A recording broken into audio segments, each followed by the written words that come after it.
Hello everyone. Welcome back to the Citation Needed cast. My name is James Chung. I serve as president of Citation Needed, and I'm here alongside Danielle Voss, our co-president, and Alec Osborne. I just graduated this past semester. My research was on development of more palatable whole wheat bread. I'll let Danielle and Alec introduce themselves. Hello, everyone. My name is Danielle Voss, and as James said, I'm one of the Citation Needed co-presidents and a co-host this year for the Citation Needed podcast. I'm a graduate student in the Department of Food Science and Technology at The Ohio State University, and my research focuses on natural colors and phytochemicals for their use in food products. Hi, everyone. My name is Alec Osborne. I serve as the podcast chair for Citation Needed. My major is nutrition and industry, and I currently do not have any research experience, but we'll get to that in the episode as to why. Right. So this episode, we will actually be interviewing our very own podcast chair, Alec, about his experiences with COVID as a college student. So just as a question, so when COVID initially caused all the mass shutdowns of universities, businesses, etc., back in March of 2020, what was your experience like as a college student at that time? Well, I would say it was obviously very hard because everything was just kind of taken away from me. You know, I was used to living in my dorm, just being on my own, and pretty much just making my own choices, finally, after being in high school and living in my hometown with my parents. So that was definitely a struggle, just kind of feeling like I had my independence taken away from me. And then classwork was obviously harder because I felt like certain teachers were not able to fully adapt to the situation, which is understandable because we're all going through the same thing. But that was all definitely a struggle more than anything. Yeah, absolutely. I remember being in the same, everything went online. I felt so bad for the professors who had to move everything online. Yeah, and actually, I'm very proud of how my professors personally responded to the incident with how hard they tried to move everything on. Right. So do you feel like the college student culture surrounding COVID perceptions has changed since it first caused the shutdown? I feel like at first more college kids were actually worried about COVID because of the many unknowns associated with it at the time. But I feel like as everything has gone on, more than anything, people just become more relaxed. As you could tell this semester, you know, OSU had problems with enforcing there are different restrictions, like no more than 10 people, no throwing parties, things like that. So I feel like more than anything, college kids just became more relaxed and unafraid of COVID itself.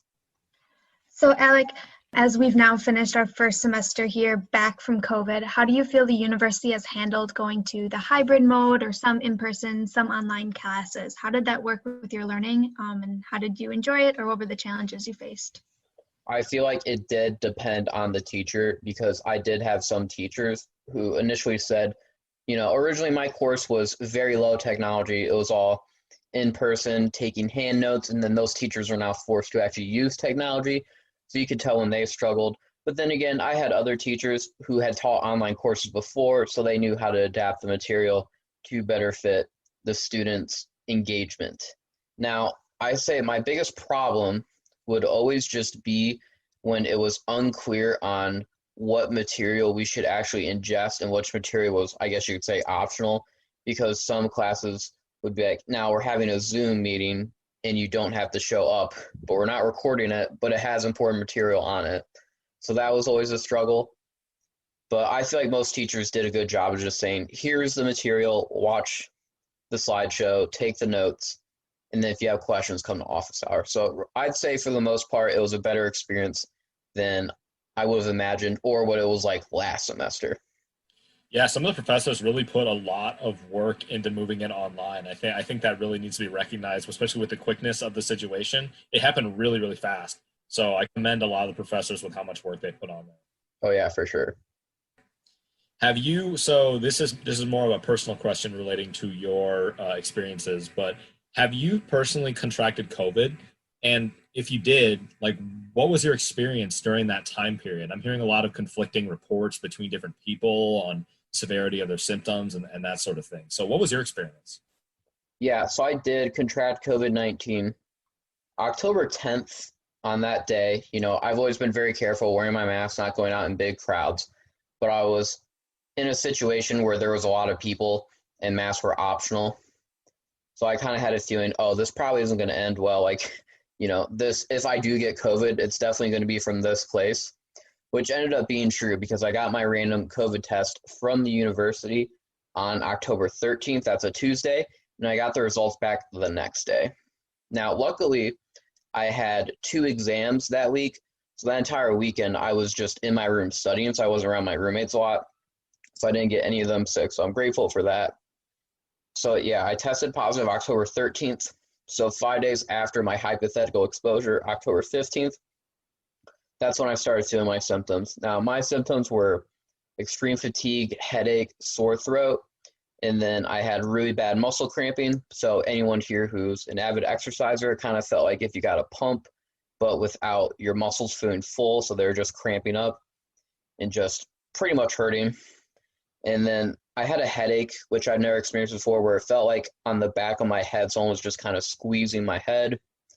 And then if you ever had pneumonia before, I would say the fatigue was on par with that, where you just don't feel like doing anything and you really can't do much. Now, I will say, every day I had these periods where my symptoms got really bad for like maybe an hour, and then they'll just kind of subside and be about the same. And I will say, I never felt like I needed to go to the hospital. When I had those peak moments, it was more like, okay, if this gets 2 times worse, then I'll definitely need to go to the hospital. But I would say it definitely was not fun, and I would not recommend it to anyone. Now, getting back, so I was always a very active person. I went to the gym, so I'd always, do all my lifts. And then at the end, I would do cardio. I would do 2 miles on like an assault bike. So the first 2 weeks going back, I could only maybe do like 3 exercises, and then I was extremely tired. And then slowly I could do more exercises, and I haven't been able to do the same amount of cardio. That's starting to get better, where I can do a little bit more cardio every time. And I did go to the doctors during Thanksgiving break, and he said my lungs are fine. He said it's pretty normal that I would be very fatigued because he's had plenty of people who have to transition back into being more active. But he said that should come back, so I should be fine within the coming months, hopefully, at least. Wow, well, it's great to sound that you are feeling better, but definitely some scary couple of days there with the illness. Can you explain how the university handled you being sick and not being able to go to classes? Yeah, so the way that worked is as soon as I tested positive, contact tracing called me. They asked me who I was around, so I just told them, obviously, my roommates. Or they said, who was I around, starting Sunday? And it was just my roommates. So my roommates had to lock down with me. And then what happened was I got an email every single day from University Services, just checking up on me, making sure my symptoms didn't get worse. And then from Student Disability Services, I got a waiver for 2 weeks where I could turn in all work late, which was definitely a plus because during those 4 days when I was really sick, I really couldn't do a lot. Like the one day I just did absolutely nothing. I just slept in my room, and I think I just watched Netflix. So that was definitely a huge help. And I can understand why they give you 2 weeks, because if you were in the hospital, you're obviously not going to do anything. But yeah, I still took full advantage of that because I definitely needed the rest. Did any of your roommates get sick that you know of? Luckily they did not. So, I was pretty much on them, like take your temperature every day and just monitor your symptoms and let's just see. But yeah, luckily none of them did, because the big thing was, if I would have to go in my kitchen or something, I would wear a mask and I would wipe everything down, and I told all of them. And the same thing, my roommate and I shared a bathroom, so every time I went in there, I had my mask on, I cleaned everything down, and then he made sure to stay in his room anytime I had to take a shower or anything like that. And then my one roommate actually ended up being home because he got his wisdom teeth surgery, so that was good. That was good timing for him. Yeah, it sounds like you pretty avid with keeping up with wearing your mask in any sort of situation like that. So in your opinion, as part of Citation Needed, how do you think we can more effectively communicate the importance and the science behind mask wearing and social distancing to those who are maybe hesitant or possibly against those principles? I think just being honest with people and just saying, hey, this may not be 100% like this is the end all safe all thing, but this is just kind of the best option we have based off of the current data. And I think a big thing too is if you're expressing this to anyone, to just kind of know your audience. So for example, if I'm talking to some of my friends or people I went to high school with who ended up not going to college, but say entered the workforce, and they think, oh, why would I wear a mask? That's not going to do anything. Or, why would I wear a mask? That's going to kill me because it's restricting my oxygen. Just get on their level. So for example, say if I was talking to someone I went to school with and I know they're in the workforce, if I talk to them, say, hey, well, one summer I renovated bathrooms all summer. That's all I did. And I had to wear an N95 mask. And it was 100 degrees outside. So in the bathroom, it was definitely like over 100 degrees. And I wore that an entire day and I was perfectly fine. So logically speaking, if you were wearing a mask in the grocery store, you're going to be fine. Yeah, I think that's great advice for communicating anything with anyone, is trying to understand the level they're at and explain it to people in terms they will understand. Yeah, and I think a lot of people in our position do forget that not everyone is going to understand research, and that's totally fine because we need everyone to do different things. I don't know everything about cars. I guarantee you guys don't know everything about cars, so that's why we go to a mechanic. It's the same thing as why we talk to epidemiologists about diseases, because that's what they're experts in. That's what they've studied. So we should just give them the respect that they deserve, like we would a mechanic or an electrician, and just go with what they have to say for the most part, because if anything, they're just doing their job. That's a great point, yeah. So another question for you, more from the college student perspective. A big part of summers is often college internships. It's been suggested that about half of the internships were closed because of COVID, or many companies were shutting down or moving their internships to virtual.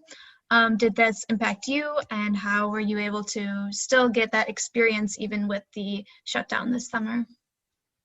Yeah, so my internship was going to be a dietetics internship at a nursing home in my hometown, specifically a veterans home. And that was the plan for my summer, because before all this happened, it was like, oh, worst case scenario, I have to go home and do an internship instead of, being in Columbus, being able to like have fun, enjoy the city. But now, when you look back, it's like, wow, I would take back, a normal summer, even if it was just stuck in my hometown, any day.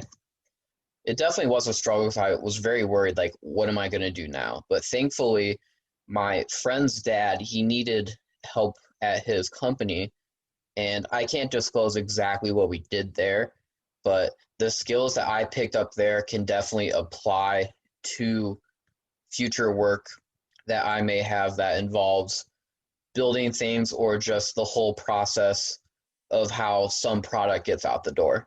So I'm very thankful for that, because that built on skills, or I got to use skills that I used to use all the time. Like in high school, I was on the robotics team, so we were always building robots. And then I get to work for him, and I get to build things and kind of see how the whole process of, say, the food industry would work, or any other industry that depends on technology. So I'm very grateful that I was still able to pick up new skills and learn from that. I am currently applying for an online internship at a different company that does like coaching for people. So I am hoping that I can get that, because my original plan was to get an in-person internship and then get an internship with some sort of company that operates mainly online, just to see the changing workforce and to be more varied in that degree. Yeah, I think a lot of us have had to learn new skills and adapt to new surroundings during this past year, just with the entire changes that we've seen and everything. But that's great to hear that it all worked out for you, and then with that, because it's definitely been a struggle for everyone, I think. Oh yeah, for sure. Right. So I believe that concludes our first official episode of this season of the Citation Needed podcast. Thank you, Alec, for joining us as our interviewee, and I'll actually let you close this, Mr. Podcast Chair. All right, everyone. Thanks for listening. Now, as always, this will be the first episode, and this will be the first season of the podcast ever. So please be wary of any technical difficulties. We will always be working on them. Now, depending on what platform you're listening to this on, you could like, subscribe, leave a nice review, and if you have any feedback, please let us know. Thank you, and I hope everyone has a good night.